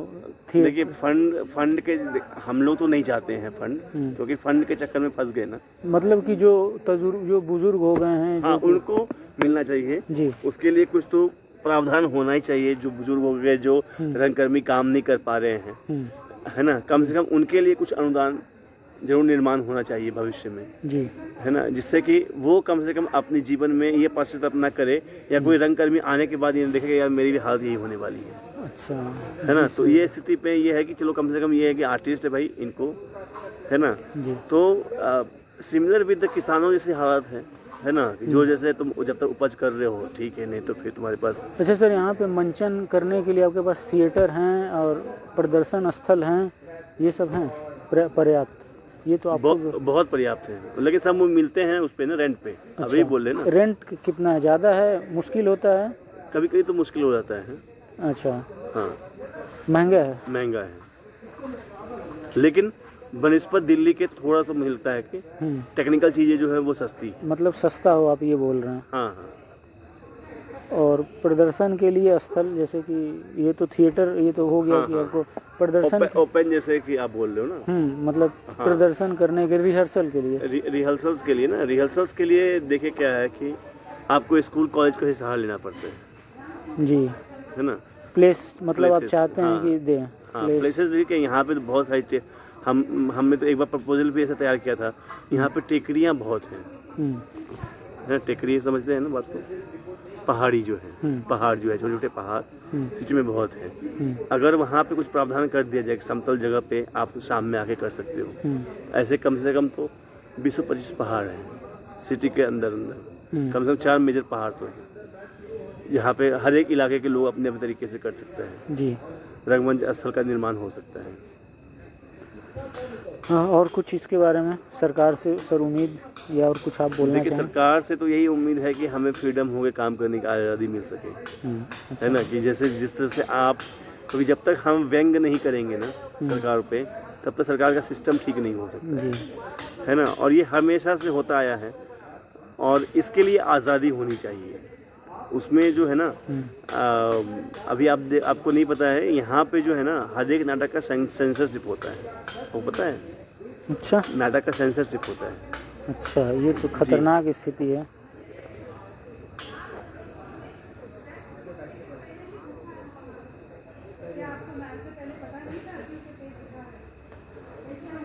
ना, ये सर कब से हो रहा? इसी गवर्नमेंट में हो रहा कि इससे पहले? नहीं, ये तो शुरू से चल रही परंपरा यहाँ पे। अच्छा सर, यहाँ पे हिंदी रंगमंच की कोई स्ट्रेंथ आप देखते हैं, ताकत, जिसकी वजह से ये जिंदा है? यहाँ की दर्शक हैं और निर्देशक, और ये लोग पहले दर्शक ही होते हैं ना जी। दर्शक पहली कड़ी ये है कि निर्देशक ये है कि आपका जो वर्क स्टाइल है ना वो महत्वपूर्ण है, जिससे कि आप प्रेरणा दे सको लोगों को। ओके। तो जो हम लोग काम कर रहे हैं ना, जैसे कि अभी देखिए कि आज मैंने बताया कि आपको शायद बताया मैंने, मेरे घर में डेथ हो गई है ना, कज़न की। मैं साइकोलॉजिकली बहुत, मैं वहीं पे हूँ बचपन में, तो वो एक सारी चीज़ें हैं जी। लेकिन फिर भी मैं, है ना, सब कुछ छोड़ छाड़ कर फिर 4 बजे रेडी होकर निकल गया जी सर। तो ये जो चीज़ें हैं ना कि इमोशनली आप जो कितना जुड़े हुए हैं चीज़ों के साथ में, आपको रंगमंच तभी दर्शक तभी आपको पसंद करते हैं जब आपके अंदर जो है ना प्रोसेस में कंटिन्यूसली हो। अभी से हम लोगों ने, जैसे मैम ने काफ़ी सारे हम लोगों ने प्रोजेक्ट छोड़े टीवी के, फिल्मों के, जो बाहर से आए हैं। हमने खुद अपनी मर्जी से किए हैं, फिल्म बनाए हैं, ओके, लेकिन हमने अपने टर्म्स पे, ये नहीं कि हमें इनको मिल रहा है सीरियल तो भाग गए छोड़ के, रंगमंच को छोड़ के चले गए। तो ये काफ़ी सारे लोगों के साथ में ना ये प्रॉब्लम है कि रंगमंच को केवल सिनेमा का सीधी पायदान मानते हैं कि भाई रंगमंच करना इसलिए है कि मुझे फिल्मों में जाना है ना।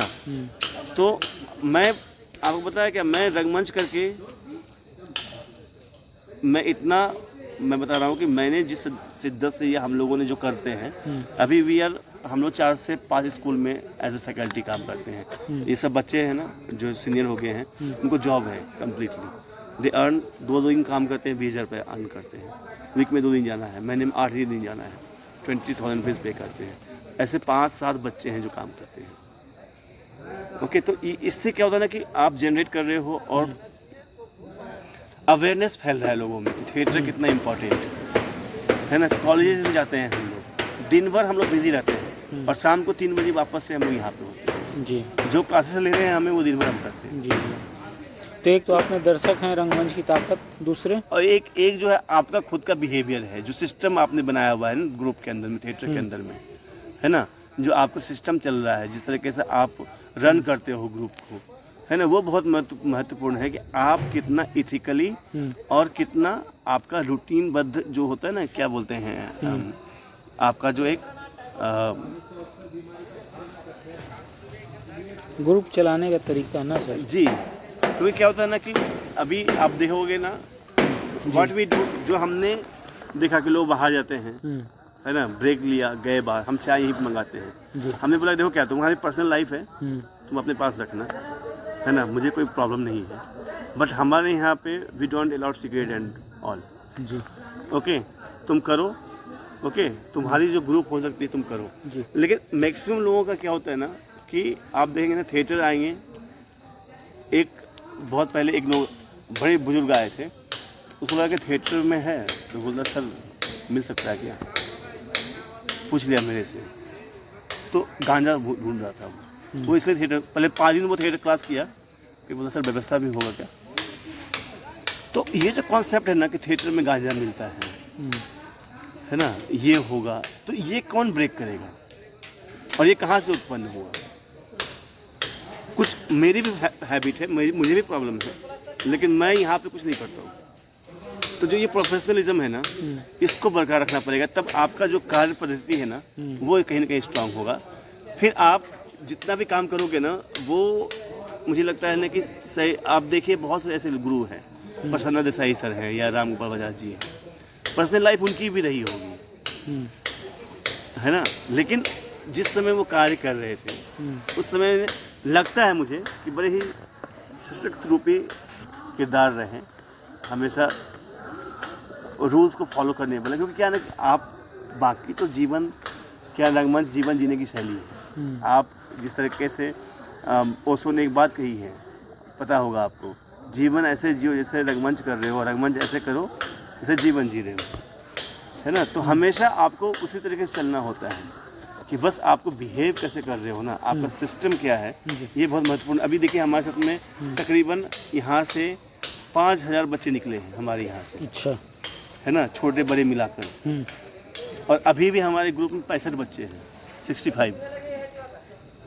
ओके, इसमें से भी हम लोग मेंबरशिप लेते हैं, लेकिन अगर कोई गरीब बच्चा जाता है तो वो घूम कर नहीं जाता है। अगर कोई ऐसा बच्चा बोले सर परिस्थिति नहीं है, मेंबरशिप एक बार दे दिया, उसके बाद ऐसा नहीं है, क्योंकि हमें शो भी करना है, हम शो भी करते हैं। शो हाउसफुल नहीं होता है, कभी कभी शो हाउसफुल होते हैं। 50 एक शो का कॉस्टिंग जो है वो 60,000, 80,000, 70,000 जाता है, तो वो तो इनसे ही लेना पड़ेगा मुझे। जी। कलेक्शन होती है 10,000 रुपये, अगर टिकट बिक गया, 200 रुपये की टिकट है, राइट, आगे 50 लोग, है ना, तो कलेक्शन से इतना हो जाती है। अदरवाइज आप कहाँ सर्वाइव करोगे। ये बच्चे हैं, हम दोनों की लाइफ है, अलग अलग फैमिलीज हैं, तो वो एक चीज़ है कि बेशक इनसे ही आती है, हम वर्कशॉप करते हैं बाहर में जाके, लेकिन ऐसे बच्चे 30% 50% बच्चे ऐसे हैं यहाँ पे जो अच्छे घर से नहीं हैं, जो नहीं दे सकते हैं। जो मैंने झेला, मैं बहुत जगह पे जब मैं अपने स्टूडेंट लाइफ में था, मैं ढूंढ रहा था कोई मुझे बिना इसके सिखा सके, जी, है ना। तो वो जो गैप है ना, वो कहीं ना कहीं आपको ये दृष्टिकोण रखना पड़ेगा, समाजी दृष्टिकोण, जी सर, कि चलो ठीक है, आप तो कर ही रहे हो ग्रुप के लिए, लेकिन एक समाज के लिए क्या कर सकते हो, एक जो उम्मीद लेके आता है क्या कर सकते हो। हम लोग बोलते हैं ठीक है, तुमको क्या करना है कि तुम कर सकते हो, लेकिन ईमानदारी से करना, है ना। 3 साल करो, 5 साल करो, 10 साल करो। अभी यहाँ पे 7 साल से बच्चे टिके हुए हैं, 7 ईयर से भी कुछ सीनियर्स ऐसे हैं जो हैं। ये प्रेम था, अभी चाय पिलाया अपने, ये 7 ईयर से, ये पता है बस्ती का बच्चा है, बस्ती में जोगी का बच्चा था। अभी हम लोग वाइजैग में इंग्लिश में नाटक करके आए। इतना कल्चर्ड हो गया ना ये, और इसको काफ़ी सारे फिल्म के लिए, अभी इसकी लेबर पेन हमने फिल्म बनाई है मजदूरों के ऊपर, यूट्यूब इस पर अवेलेबल है, एयरटेल एक्सट्रीम और MX वगैरह पे। 8 इंटरनेशनल अवार्ड मिले हम लोगों को उसके लिए। लॉकडाउन में मजदूर फंसे थे ना, उसके ऊपर फिल्म बनाई, 90 मिनट्स की फीचर फिल्म है, और सारे थिएटर के बच्चे हैं। सर ये लिंक ज़रूर दीजिएगा सर, मैं आपको भेजता हूँ। अच्छा सर, ये अब के रंगमंच और पहले के रंगमंच में किस प्रकार का बदलाव देखते हैं, कथ्य के स्तर पर, तकनीकी पक्ष, लाइटिंग के स्तर पर और मंचन के क्षेत्र में? सबसे पहले जो है ना, तकनीकी और मंचन के क्षेत्र में जो है ना, ये बहुत बढ़ गया, तकनीक बढ़ गए। पहले क्या था ना, रचनात्मकता ज़्यादा थी और तकनीक कम था। जी। अभी अब उल्टा हो गया, तकनीक ज़्यादा आ गया, अभी नाटक नहीं होता, शो होता है। लोग जो पसंद करते हैं, दर्शक भी जो पसंद करते हैं, वो शो को पसंद करते हैं, नाटक नहीं पसंद करते हैं, कहानी नहीं पसंद करते हैं। तो इधर की लाइटिंग आ रही, क्या इम्पैक्ट निकल के आया है, समझ रहे बात को। अभी वो इम्पैक्ट आप फिल्म से कंपेयर करेंगे तो आप फिल्म देखना पसंद करेंगे ज़्यादा, है ना। हम कोई यहाँ पे केओडी का किंगडम ऑफ ड्रीम्स का शो नहीं देख रहे हैं, सर्कस नहीं देखने आए हैं। आप कहानी देखने आए हो जहाँ पे एक लाइट में भी हो सकती है, है ना। तो जब शुरू में नाटक कर रहा था, हमारी मूवमेंट थी, मैं दो लाइट थी मेरे पास में, एक लाइट ऊपर लटकता था और एक लाइट में यहाँ पे रख के घुमा रहा था मैं, जहाँ पे ऑडियंस जाती थी, जहाँ पे एक्टर जाते थे। तो तकनीक बढ़ जाने के बाद क्या होता है ना, अब टेक्नोलॉजी आ गई आपकी। आप देखिए कि टेक्नोलॉजी के दाम कम हो गए, मोबाइल्स के दाम कम हो गए, लेकिन आप देखिए फूड की वैल्यू क्या हो गई। तो रचनात्मकता तक के साथ में वही हुआ है। जो चीर हरण हमारा जो हुआ है ना, टेक्नोलॉजी आने से, वो सबके साथ में हुआ है। नाटक उससे बचा हुआ नहीं है। और नाटक में अगर देखेंगे तो क्षति क्या है ना, इससे हमारे राष्ट्र को, हमारे समाज को क्षति है ना। क्योंकि क्या है ना, कल को आप आर्टिस्ट ढूंढेंगे, वो कहाँ से ढूंढेंगे? कल को आर्टिस्ट नया पैदा कहाँ से होंगे? वो यहीं से तो पैदा होते हैं। केवल वो एनर्जी जो है 26 एक्टर्स को तैयार करता है साल में, है ना। उसमें से भी 26 नहीं निकल पाते हैं, मतलब सारे एक्टर नहीं होते हैं। तो आप एक्टर कहाँ से निर्माण करोगे? कल को आप देखें 20 साल के बाद, down the line of 20 years, आपको कहाँ से मिलेंगे एक्टर? क्योंकि क्या है ना कि एक तो क्या है, पहली चीज़ एक्टर्स का इन्वॉल्वमेंट जो है ना, टाइमिंग जो है, हमने किसी चीज़ पे ज़्यादा फोकस किया। हमने देखा कि एक्टर्स क्या है, एक तो रीडिंग करना नहीं चाहते हैं, जी सर। दूसरी चीज़ है कि आपको टाइम देना नहीं चाहते हैं। हाँ, थोड़ा तक आइए। नहीं, मैं नहीं खाता, थैंक यू, ये मैं नहीं खाता।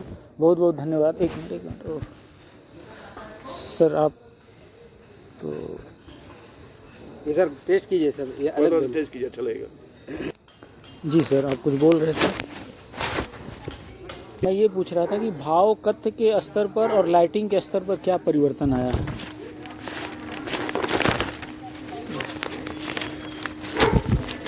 लाइटिंग में देखिए बहुत सारी टेक्निकल चेंजेस आए हैं, जैसे जो है ना, जी बड़ा ब्यूटीफुली निकल के आ रहा है जी। लेकिन उसके लिए जो है ना, कहीं ना कहीं मुझे लगता है ना कि ये फ़ायदा उनको है जो बहुत वेल ट्रेंड होकर आते हैं। जैसे राष्ट्रनाथ विद्यालय से बच्चे आ रहे हैं, एक्टर आ रहे हैं। लेकिन जो ऐसे थिएटर ग्रुप से निकलने वाले बच्चे हैं ना, जो 8-6 महीने 1 साल करते हैं, उनको पता चलो ठीक है, लाइट से खेल हो जाएगा, है ना, लाइट से हो जाएगा वो कमर। तो इसमें ना बड़ा ही ये दुविधाजनक है कि बाकी जो एक्टर्स निर्माण होते हैं ना, वहाँ पे कहीं ना कहीं मुझे लगता है कि ऑडियंस के लिए तो आपको सैम मिल जा रहा है, लेकिन जो प्रोसेस इंटरनल ग्रुप का है ना, वहाँ पे कहीं ना कहीं दुविधाएं होती है। आप रेड कलर डाल के नहीं इमोशंस निकाल दिए, लाइट से आपने कुछ मैजिकल क्रिएट कर दिया, है ना, उससे मे बी एक्टर्स का थोड़ा बहुत प्रोसेस जो है ना कमज़ोर पड़ता है जी। ओके, मतलब भाव के लिए आप बोल रहे हैं कि इसका इस्तेमाल होता है? जी बिल्कुल होता है जी सर। अच्छा सर, लाइटिंग हो गया, भाव और कथ्य के स्तर पर भी परिवर्तन आप देखते हैं? कथ्य के स्तर पर भी तो देखते हैं। मतलब पहले के अनुसार कथ्य क्या कमज़ोर हुआ? हाँ, कथा जो है ना, अभी देखेंगे थोड़ा कमज़ोर हुआ है, क्योंकि लेखक भी जो है ना, हमें सशक्त लेखक बहुत कम बचे हुए हैं। अच्छा। तो कथा कहीं ना कहीं हमको लगता है ना कि बहुत ही रहता है, कभी कभी तो बहुत दिल को छू जाती है, कभी कभी बहुत ही स्ट्रांगली निकल जाती है, लेकिन वो कभी कभी बात होती है। वैसे नहीं होती कि मोहन राकेश भी एक तरफ लिख रहे हैं, एक तरफ अब कारंत जी का भी चल रहा है थिएटर, तो एक जो समावेश था ना पहले के रंगमंच में, वो कहीं कहीं मिसिंग। अच्छा, प्रॉपर्टी प्रयोग के क्षेत्र, प्रॉपर्टी प्रॉप्स का प्रयोग कम हो रहा है, ज़्यादा हो रहा है? बैलेंस है, ज़्यादा ही है। प्रॉपर्टी प्रयोग ज़्यादा हो रहा है? हाँ, प्रॉपर्टी से अभी यहाँ पे तो हो रहा है। बाकी कुछ नाटक आप देखेंगे, जैसे एक्सपेरिमेंटल शोज देखेंगे, उसमें कम है। लेकिन अगर आप देखेंगे जो मैक्सिमम शोज में है, अगर आपने सेलेक्टेड शोज ही देखे हैं, नंबर ऑफ शोज में जाएंगे तो आपको दिखेंगे कि यस है, मतलब बैलेंस ही कह सकते हैं कि एक तरह से जी। दोनों को मिला दे तो बैलेंस ही है। संवेदना प्रदर्शन में तकनीकी का प्रयोग हो रहा है बिल्कुल होता है।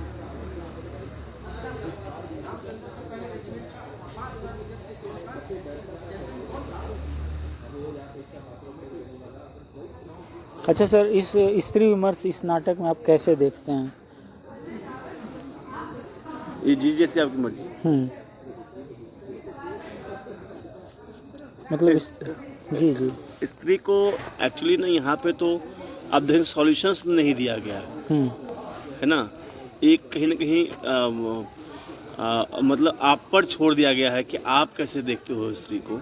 ओके। ये निर्भरता हमें लगता है कि दर्शक पे रखा गया है ना, कि आपको लगता है कि ये बदलाव हो या ना हो, ये आप सोचें, आप तय करें। हमारे साथ तो भाई ये हो रहा है, नादिरा जी ये कहती है।